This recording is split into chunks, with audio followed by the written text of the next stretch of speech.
तो कैसे हो सारे। आज से हम लोग करेंगे सैम्पल पेपर 7 और ये रहेगा फटाफट रिवीजन का section A MCQ. Sample paper 6 तक बेटा हम कर चुके हैं, ठीक है।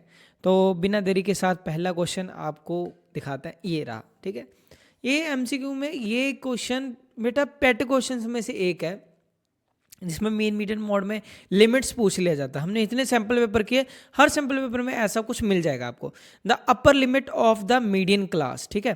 तो अपर लिमिट अगर मीडियन क्लास की हमें निकालनी है तो इसके लिए सबसे पहले हमें क्या निकालना पड़ता है बेटा, सीएफ निकालना पड़ता है। पहला क्या होगा, 15 15 और 13 कितना हो जाता है, 28 हो जाता है। 28 और 10 कितना, 38।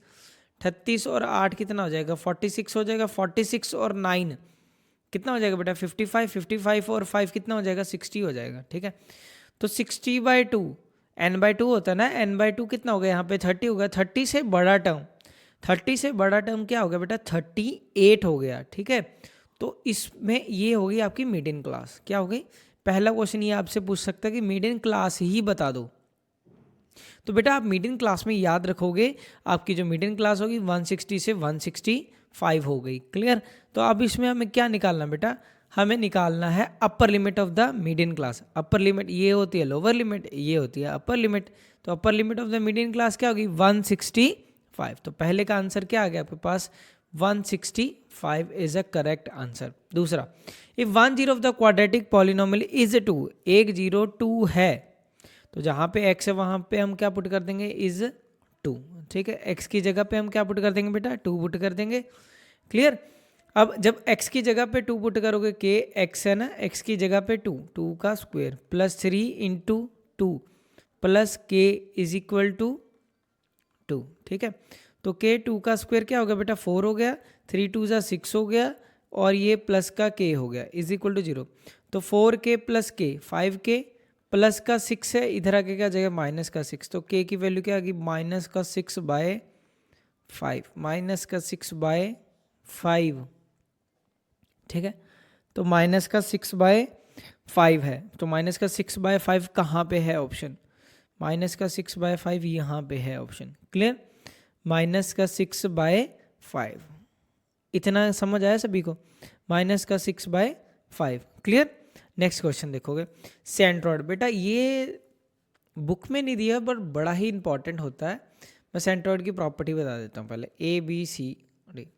पहली बात, सेंट्रॉइड बनता कैसे है, मीडियन के बाइसेक्टर से बनता है। किसके बाइसेक्टर से बनता है बेटा, जो मीडियंस होते हैं ना, मीडियंस, मीडियन को जब बाइसेक्ट किया जाता है, मीडियन जहाँ पे, सॉरी बाइसेक्ट नहीं, मीडियन जहाँ, मीडियन 3 मीडियन के कटिंग से बनता है, बाइसेक्ट नहीं, इंटरसेक्ट से बनता है। क्लियर। इस पॉइंट को क्या बोलते हैं हम लोग, सेंट्रॉइड। क्या बोलते हैं, सेंट्रॉइड, और इसको जी के साथ लिखते हैं, ठीक है। अब ये जो सेंट्रॉइड के पॉइंट होते हैं वो क्या होते हैं, x1 + y1, ये x2, ये y2, ये x3 y3। अगली प्रॉपर्टी ये याद रखनी है कि मीडियन जहाँ पे गिरता है वहाँ पे मिड पॉइंट 1:1। क्यों, इसके क्वेश्चन हमने काफ़ी किए हैं उसमें, जब हम लोगों ने ये सेक्शन सी या डी में अगर क्वेश्चन आया, ये पॉइंट हम डी मान लेते हैं। तो एक चीज़ आप याद रखोगे, AG/GD का जो रेशो होता है वो 2:1 होता है। मतलब कहने का मतलब, अगर एक और क्वेश्चन आपसे पूछ लिया जाए कि इसका रेशो, मतलब मैं अगर साफ दिखाऊं, ए से लेके ये जो डी, जहाँ पे ये जी है और नीचे डी है, ये बात है जो AG और GD की, वो क्या रहेगी, 2:1। अभी हमारा क्वेश्चन क्या है, कोऑर्डिनेट ऑफ सेंट्रॉइड।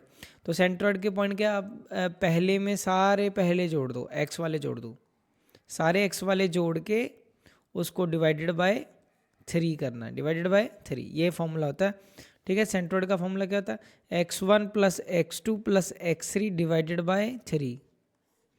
आगे क्या होता है, y1 + y2 + y3 divided by 3। Clear, ये फॉर्मूला होता है। आगे, माइनस का 7 प्लस का 6 प्लस का 10, माइनस का 7 प्लस का 6 प्लस का 10 डिवाइडेड बाय 3। क्लियर। तो ये 5 3 8 हो गया, 8 - 8 ये तो 0 होगा, 0/3, कॉमा 10 और 6 16 होगा, 16 में से 7 गए 9 हो गया 3, ठीक है। तो ये क्या जगह 3 3 जा 9, तो क्या 0/3 क्या होगा, 0 0,3। तो 0,3 जहाँ पे होगा ये आंसर हो गया आपका, ठीक है, 0,3। अब देखो ये जो फोर्थ क्वेश्चन है, फोर्थ क्वेश्चन का आप सोल्यूशन देखना ना गूगल पे, तो आपको पता लगेगा कि इसका सोल्यूशन कितना बड़ा है। पर हम इसको कुछ ना कुछ ऐसा देसी मेथड लगाएंगे और इस क्वेश्चन को हम लोग इजीली करके जाएंगे, ठीक है। तो जीरोस ऑफ द पॉलिनोमियल निकालनी है, X square minus 3x minus M और एम प्लस 3। मैं अपनी इजीनेस के लिए कर लेता हूँ, एम को 1 पुट कर देता हूँ, ठीक है।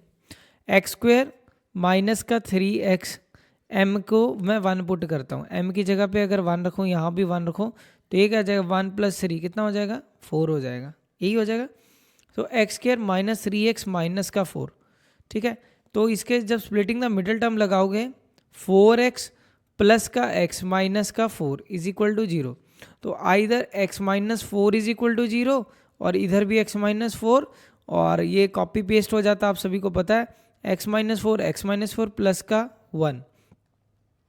तो या तो x प्लस 1 या x minus 4, x minus 4, x minus 4 is equal to 0, x की वैल्यू 4, x की value 4, x plus 1 is equal to 0, x की वैल्यू माइनस का 1, ठीक है। तो हमने m को क्या पुट किया है 1 पुट किया है, m की जगह पे 1, तो ये क्या है माइनस का 1। अब देखो मेरी बात सुनो, हमारा आंसर ये है ना -1 और 4, -1 और 4, 4 को क्या लिख सकता हूँ 1 प्लस 3 लिख सकता हूँ, और ये क्या है 1 की वैल्यू मैंने m मानी है, तो -1 की क्या आ जाएगी माइनस का m, 1 को क्या माना है m प्लस 3, चेक करो -m और m प्लस 3, ये आंसर हो जाएगा, ठीक है। अगर एक और तरीका जो है, नहीं तो इसको पूरा सॉल्व करना पड़ेगा, वो बड़ी बिग डील हो जाएगा।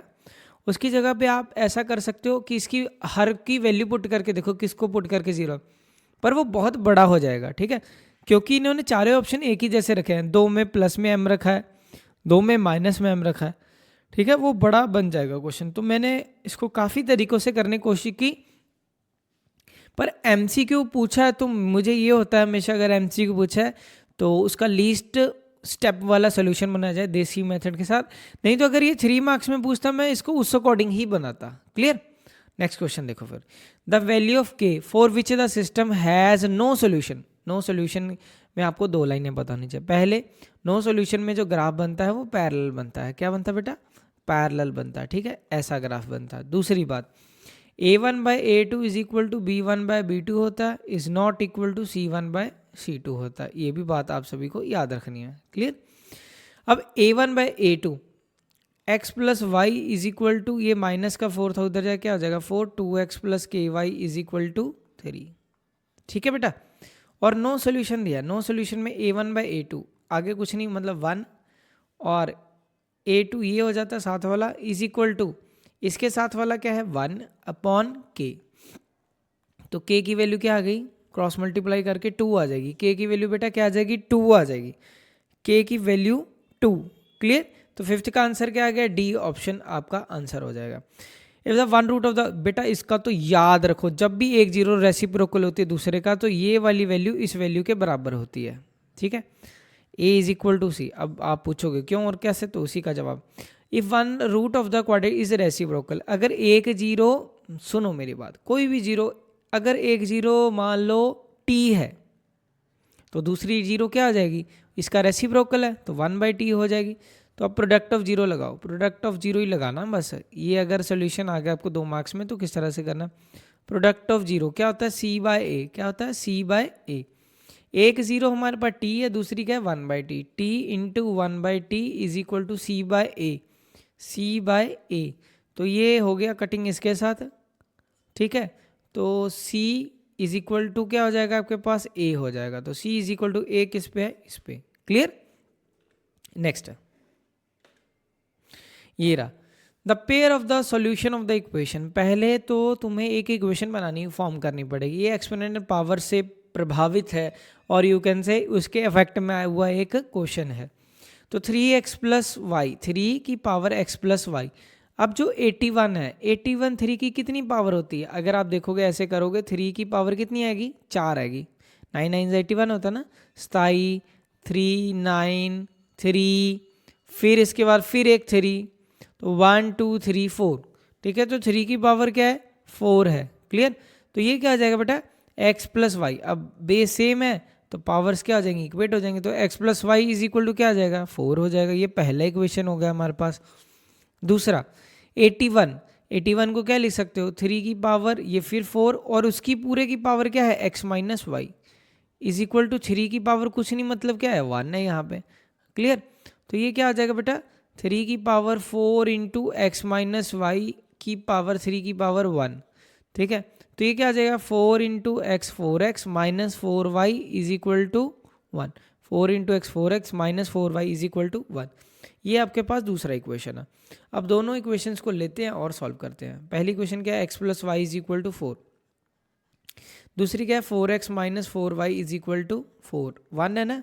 तो बेटा एक बात सुन लो, अब इसमें दिख रहा है मुझे a1 by a2, a1 by a2 is not equal to b1 by b2 दिख रहा है। तो ये नहीं हो सकता, ये नहीं हो सकता, बचे ये। अब मेरी बात सुनो, वैसे तो इसका आंसर यूनिक सॉल्यूशन होना चाहिए, पर उसने कुछ वैल्यूज भी दी हुई हैं। ठीक है, वैसे तो उसका बोथ आंसर बनना चाहिए बी और डी, पर उसने अगर इन दोनों को भी कंपैरिजन करने को बोला, मतलब वो एक्स और वाई की वैल्यू पूरी निकलवाना चाहता है हमसे। क्लियर। अब मेरी बात सुनो, या तो ये जो वैल्यू दी हुई है, अब ये ऑप्शन है, ये यूनिक सोल्यूशन तो है ही है, आप दूसरा या तो सॉल्व कर लो। ठीक है, अगर सॉल्व नहीं करना, बाई चांस आपको अगर सॉल्व करने में क्योंकि टाइम लगेगा, x plus Y is equal to 4 बनाना, दोनों ऑप्शन को x और y इन दोनों को पुट करके देख लो ना, कि इन दोनों को पुट करके आपके पास 4 बन रहा है। तो देख लो, 8 2 16, 16 और 1 17 बाई 8, ये क्या आ जाएगा, 8 1 8, 8 और 7 15। ठीक है, ठीक है, 17 और 15 कितना होता है, 32 होता है। 32 बाई 8 कितना होगा, 4, तो बराबर होगा। Left hand side is equal to right hand side. नहीं तो मेरे को सॉल्व करना पड़ना, मैं सॉल्व करके क्या करूंगा यार, जब पूछे ही 1 मार्क्स में तो उतना ही बताऊंगा ना। यूनिक सोल्यूशन ठीक था, बट उसने उसके भी कंपैरिजन में अंडर डेप्थ में क्वेश्चन पूछा था, जिसमें वो एक्स और वाई की वैल्यू पूछना चाहता था। तो इसका आंसर उस अकॉर्डिंग क्या हो जा रहा है ये।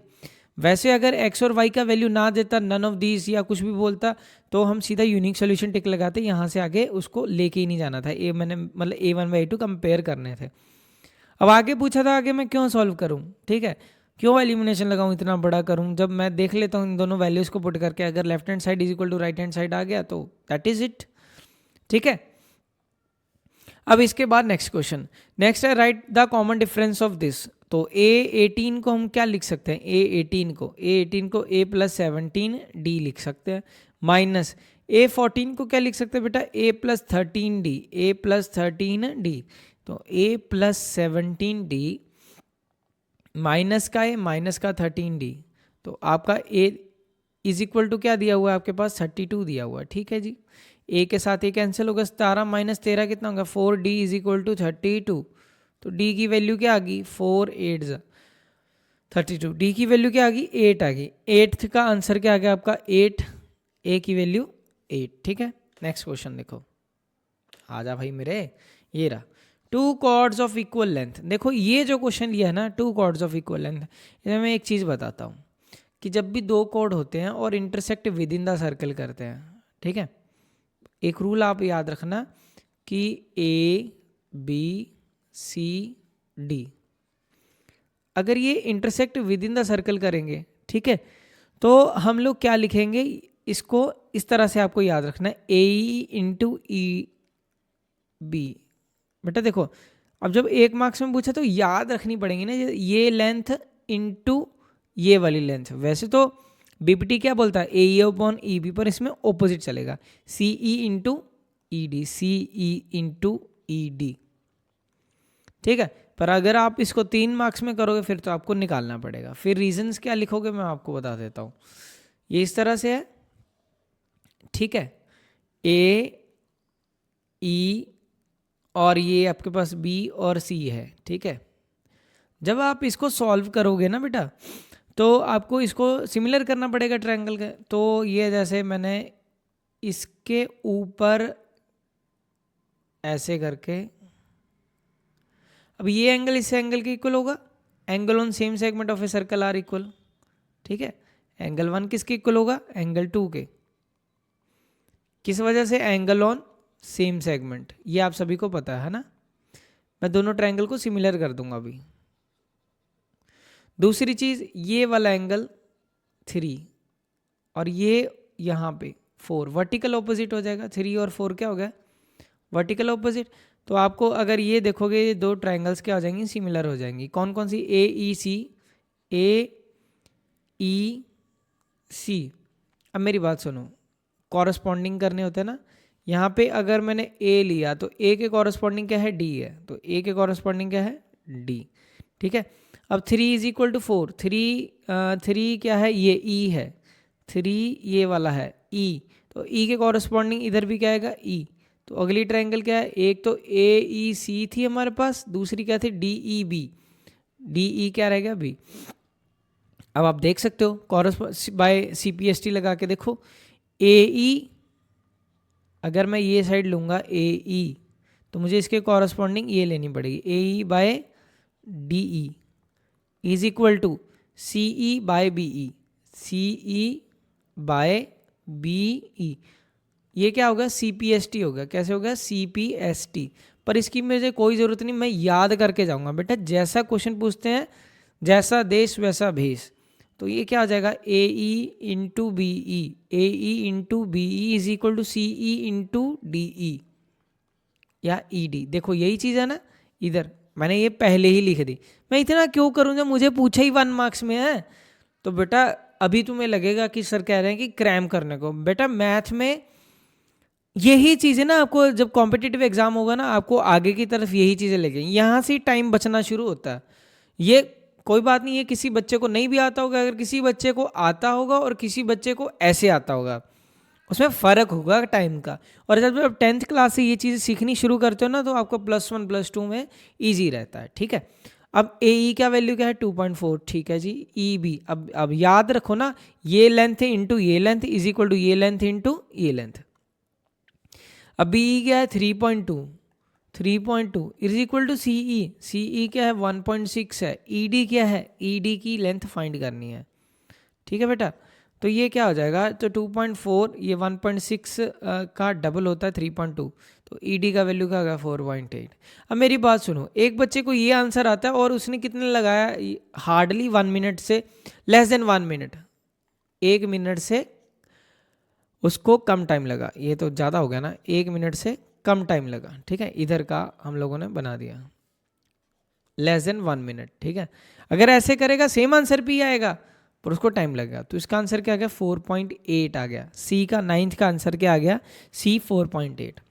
10th क्वेश्चन देखो फिर, sine theta is equal to cos theta. यार एक सिंपल सी बात है, इस या तो ऐसे याद रखो कि साइन थीटा कॉस थीटा कब इक्वल होता है, जब 45 होता है तभी होता है। अगर ऐसे नहीं करना तो sine theta equal to cos theta है ना, तो ये इधर है तो नीचे जाएगा ऐसे, sine theta by cos theta is equal to 1, और ये क्या टेन थीटा होगा, टेन थीटा की वैल्यू 1 किस पे होती है 45 में, ठीक है।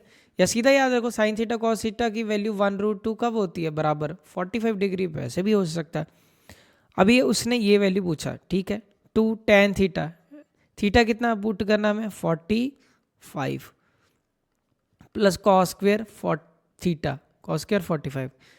अब tan थीटा की जगह मुझे क्या पुट करना है, थीटा की जगह पे 45, और tan 45 कितना होता है, tan 45 बेटा 1 होता है, 2 1 cos 45 1/√2 का स्क्वेयर, तो बेटा 2 1 जा 2 हो जाएगा, 1√2 का स्क्वेयर 1/2, तो ये क्या गया 5 2 2 जा 4 प्लस 1/2 दैट इज 5/2 हो गया आपका आंसर। तो 5/2 कहाँ पे है, सी ऑप्शन में आपके पास 5/2 ऑप्शन है। Clear. Next 11th question, the first term of an A P is P, common difference is क्या हो। अरे ये तो सीधा सवाल है, 10th टर्म a + 9d हो गया, a + 9d, a की वैल्यू क्या है p लिख दिया, 9d की वैल्यू क्या है, ये तो सीधा ही आ गया p + 9 क्यों, तो p + 9 क्यों कहाँ, यहाँ पे सी ऑप्शन में। 11 का क्या हो गया बेटा सी हो गया, ठीक है। इसमें एक बात पता क्या सीखने को मिलती है कि कोई ना कोई क्वेश्चन तो आपको ऐसा नहीं होगा कि अगर डिफिकल्ट पेपर भी ना 20 के 20 डिफिकल्ट आएंगे, 20 में से कम 4 to 5 ऐसे क्वेश्चन होंगे ना जो एकदम पहली बार में हो जाए, जैसे ये 11th नंबर था। आगे, the ratio of length of A rod it's shadow is 1√3, the ratio of length of the rod and its shadow, shadow तो ऐसे बनेगी ना नीचे की तरफ, शेडो कह रहा है √3 है और ये 1 है। बेटा ये तो हमने रट्टा ही लगवाया हुआ है, ये ऐसा ट्रायंगल देखिए 1√3, ये भी 2 ट्रिपलेट की तरह हम करवाते हैं, तो ये 30 डिग्री होता है और ये 90 डिग्री होता है और ये 60 डिग्री होता है। मुझसे कुछ भी पूछता मैं सारे निकाल देता। Then the angle of elevation of the sun, sun का एंगल ऑफ एलिवेशन निकालना, मतलब ये नीचे से जो ऊपर की तरफ जा रहा है, ठीक है। तो अगर नहीं पता लग रहा तो मेरे अकॉर्डिंग तो ये आंसर निकल चुका है 30। अगर आपको दिखाना चाहते हो तो ये क्या होता है, परपेंडिकुलर होता है, नीचे वाला क्या होता है, बेस होता है, ठीक है। तो tan theta perpendicular by base हो गया, तो परपेंडिकुलर कितना आपके पास 1, बेस कितना है √3। इसको हम इसके साथ भी कर सकते हैं, पर हम तो सीधा ट्रिपलेट 1√3 2 का ट्रिपलेट याद रखते हैं। एक और मैं आपको याद करवाता हूँ कि अगर ये लेंथ √3 हो तो ये लेंथ क्या हो जाएगी बेटा, 1 हो जाएगी, और उस केस में ये चीज़ें ऐसे बनती हैं। फिर जो ये वाला केस है ये 60 डिग्री होगा और एक के ऑपोजिट वाला 30 होगा, इधर क्या होगा 90 होगा और इधर क्या होगा 1√3 और ये लेंथ 2 होती है। एक और सिखा देते हैं आपको फिर, ये अगर 1 है ये भी 1 है तो ये √2 होता है। ये 45 डिग्री रहेगा, ये भी क्या रहेगा 45 डिग्री रहेगा और ये क्या रहेगा 90 रहेगा। Clear. tan theta perpendicular by base, ठीक है, परपेंडिकुलर बाय बेस, तो 1/√3 किसने एंगल पे होती है, थीटा की वैल्यू 30 डिग्री पे होती है। तो 12th का आंसर क्या आ गया बेटा, सी आ गया। नेक्स्ट ये देखो क्वेश्चन, इसका तो गड़बड़ लग रहा है, ठीक है चलो कोई बात नहीं। इफ ए सर्कुलर ग्रास, एक सर्कुलर ग्रास है of lawn 35 metre in radius है 7 मीटर वाइड, एक इस तरह से है जिसका रेडियस कितना है 35 मीटर, 35 मीटर, और इसका 7 मीटर वाइड है पाथ, पाथ कितना वाइड है 7 मीटर, यहां से यहां तक ये 7 मीटर वाइड है, ठीक है। Then the area of path, area of path तो ये हुआ, ये सर्कुलर में है तो ये छोटा आर हो गया यहां से लेके यहां तक, ये यहां से लेके यहां तक ये क्या होगा छोटा आर हो गया, और ये यहां से यहां तक क्या हो गया बड़ा आर हो गया। छोटे आर की वैल्यू 35 है, बड़े आर की वैल्यू 35 ही है, 7 ही है, बड़े आर की वैल्यू 42 हो गई। अब ये भी तो एक सर्कुलर स्ट्रिप ही है, तो एरिया ऑफ पाथ क्या हो जाएगा, एरिया ऑफ पाथ वो क्या आ जाएगा पाई बड़ा आर स्क्वेयर माइनस छोटा आर का स्क्वेयर। तो पाई की वैल्यू 22/7, आर कैपिटल आर कितना है 42 का स्क्वेयर माइनस 35 का स्क्वेयर, ठीक है। तो बाई, अब देखना मैं जो चीज़ करूँगा सीखने वाली चीज़ बता रहा हूँ, ए स्क्र अब यहाँ पे मैं 42 का स्क्वेयर नहीं करूँगा, मैं ए स्क्वेयर माइनस बी स्क्वेयर लगाऊंगा, पहले ए प्लस बी कर दूंगा फिर ए माइनस बी कर दूंगा। क्लियर। तो 22/7 हो गया, 42 प्लस 35, तो 5 और 2 क्या हो गया 7, 4 और 3 क्या होगा 7 हो गया, ठीक है। यही हुआ 5 2 7 4 3 7 इंटू 7। अब सुनो मेरी बात, ये कैंसिल हो गया तो मेरे को 22 इंटू 77 करना। मैं क्यों करूं मल्टीप्लाई, क्यों करूं भाई मल्टीप्लाई, जब मुझे दिख गया 7 2 14, लास्ट डिजिट जो भी आंसर आएगा उसका लास्ट डिजिट 4 आएगा, वही आंसर हो जाएगा। क्यों करूं मल्टीप्लाई, वाई, इसमें 8 है, इसमें 6 है, इसमें 0 है, तो ये आंसर हो गया, इसमें 4 है, करके देख लेना आप घर पे मल्टीप्लाई, इसका आंसर 1694 आ जाएगा, ठीक है। तो यही तो कला हम लोगों ने सीखनी है। 14th question, 2 poles of height 6 metre and 11 metre, 2 pole हैं, एक की हाइट क्या है 6 मीटर, एक की हाइट क्या है 11 मीटर, ठीक है। ये यहां से यहां तक क्या है 11 मीटर है, क्लियर, और ये यहां से यहां तक क्या है 6। अब बेटा मेरी बात सुनो, if the distance between there foot, दोनों के डिस्टेंस फुट का कितना है 12, हमें किसका, then the distance between their top, इन दोनों के टॉप का जो डिफरेंस है ये कितना होगा ये निकालना है, ठीक है। तो हम क्या कर देंगे, ये लाइन ऐसे लगा देंगे, ये 90 डिग्री हो गया। अब ये 11 है, ये क्या है 6, तो ये कितना बच गया ऊपर 5 बच गया, ये क्या है 12। अब लगा दो इस पर ट्रिपलेट, ये लेंथ निकल जाएगी, ये हाइपोटेन्यूज की तरह काम करेगी, ये बेस हो गया और इधर क्या आ जाएगा परपेंडिकुलर। एच का square is equal to B का स्क्वायर प्लस पी का स्क्वायर। एच का स्क्वायर निकालना है, बी का स्क्वायर 12 का स्क्वायर, पी का स्क्वायर 5 का स्क्वायर। 12 का 144 हो गया, 5 का 25 हो गया, तो हाइपोटेन्यूज स्क्वायर 169 हो गया। तो हाइपोटेन्यूज रूट ऑफ 169 कितना हो गया, हाइपोटेन्यूज 13 हो गया। तो 13 जहां पे वैल्यू होगी वही आंसर हो गया, 13 आंसर। अब perimeter of one face of A cube, cube कैसा दिखता है, क्यूब का हर फेस स्क्वायर के जैसा दिखता है, यही होता है perimeter of one face of cube. अब पेरीमीटर ये क्या, हर एक अगर चीज साइड साइड साइड, पेरीमीटर क्या, बाउंड्रीज को जोड़ दो तो कितनी होगी साइड, 4 साइड। तो 4 साइड की वैल्यू कितनी है तुम्हारे पास, 20 है, यही हुआ। तो 4 5 ज़ा 20, तो साइड की वैल्यू क्या आ गई, 5 सेंटीमीटर।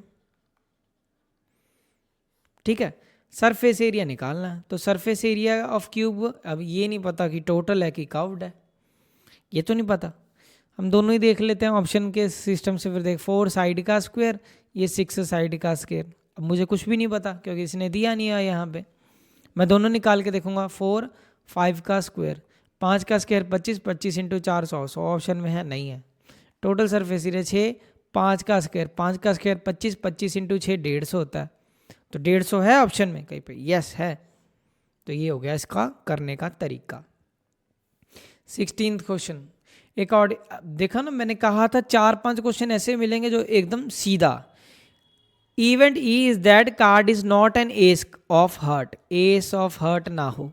एस हार्ट के पत्ते कितने होते हैं, 13 होते हैं, 13 में एक ए का पत्ता आता है, ए से 13 तक मतलब 10 तक होगी गिनती, फिर किंग जैक क्वीन, और उसमें वो कह रहा है ए का पत्ता नहीं है, नहीं है जी, उड़ा दिया। Then the number of outcome, outcome पूछ लिया बेटा उसने, टोटल 52 कार्ड है, एक ही तो उड़ाया, कितने बच गए 51। ठीक है बेटा, कितना हो गया 51, क्लियर। नेक्स्ट क्वेश्चन, आजा भाई मेरे। The coordinate of point of which is a reflection of point in the x axis, ये एक्स एक्सिस वाली लाइन होती है, ठीक है, ये एक्स डैश वाली लाइन है, और ये ऐसे ऐसे ही होता है ना। अब वो कह रहा है पॉइंट क्या है, -3,5, माइनस का 3 और इधर से 5, ये हो जाएगा तुम्हारा -3,5। ठीक है, अब इसको रिफ्लेक्शन मतलब इसको मिरर की तरह लेना। अब तुमने एक फिजिक्स का पहला चैप्टर पढ़ा है कि इमेज का डिस्टेंस जितना मिरर के फ्रंट से होता है उतना ही मिरर से पीछे की तरफ होगा डिस्टेंस। ठीक है, तो ये क्या आ जाएगा -3, -5। ठीक है, तो टोटल डिस्टेंस कितना होगा यहाँ से लेके यहाँ तक, 5 इधर से 5 इधर से, टोटल कितना हो गया 10 हो गया, √10, सॉरी ये कितना हो गया 10 हो गया डिस्टेंस। अगर ये डिस्टेंस से पूछता, डिस्टेंस से नहीं पूछा, चलो कोई बात नहीं। तो पॉइंट तो तुम्हारा -3, -5 हो गया। अगर डिस्टेंस पूछता फिर मैं आपको एक तरीका बताता हूँ, जब भी एक्स एक्सिस दिया होता तो हम क्या लेते हैं, वाई एक्सिस लेते हैं ना।